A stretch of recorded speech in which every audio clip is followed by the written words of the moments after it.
국민 여러분, 안녕하십니까? 여기는 대한민국 대표 정치 전문 플랫폼 한국정치TV입니다. 윤석열 대통령은 1월 26일 해외 수사와도 연결이 돼 있기 때문에 국내 경찰이 전담하는 부분에 대해 살펴봐야 할 여지가 있다고 말한 것으로 알려졌습니다.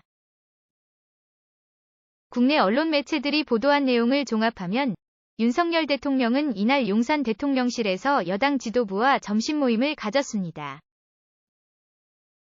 이날 양금희 국민의힘 수석대변인은 점심 모임이 끝난 뒤에 기자들과 만나 이번 간첩단 사건에서도 보듯 캄보디아 등 외국에서 북한과 접촉이 이뤄지는 경우가 많다고 설명했습니다.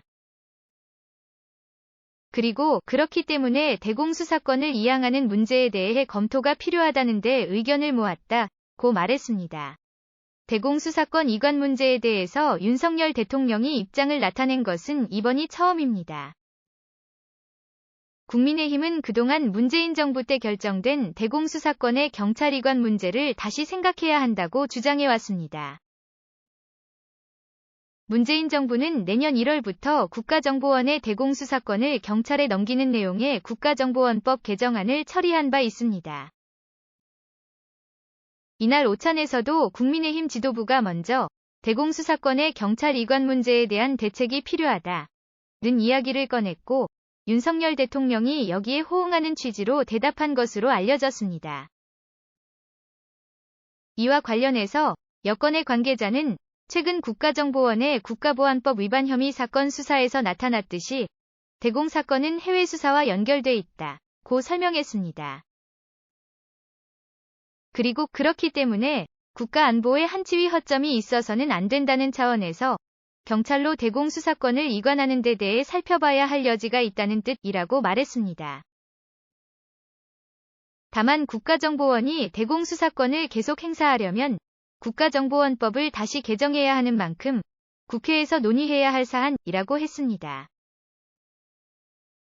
이 여권 관계자는 대공수사권의 경찰 이관에 대비해 국가정보원과 경찰이 팀을 만들어서 같이 일하는 연습도 하고 있는 것으로 안다고 밝혔습니다. 그러면서도 그러나 정권에 관계없이 국정원이 축적해온 대공수사 노하우가 경찰로 완전히 이관될 수 있을지에 대해서는 우려가 있다고 했습니다. 다른 여권 관계자도 국가정보원법을 다시 개정하는 문제는 국회에서 논의할 문제라고 말했습니다. 그러면서 국회의 공론화 여부를 지켜보고 야당이 개정에 응하지 않는다면 내년 4월 총선 이후에 다시 개편하는 문제가 국회에서 거론되지 않겠나라고 했습니다.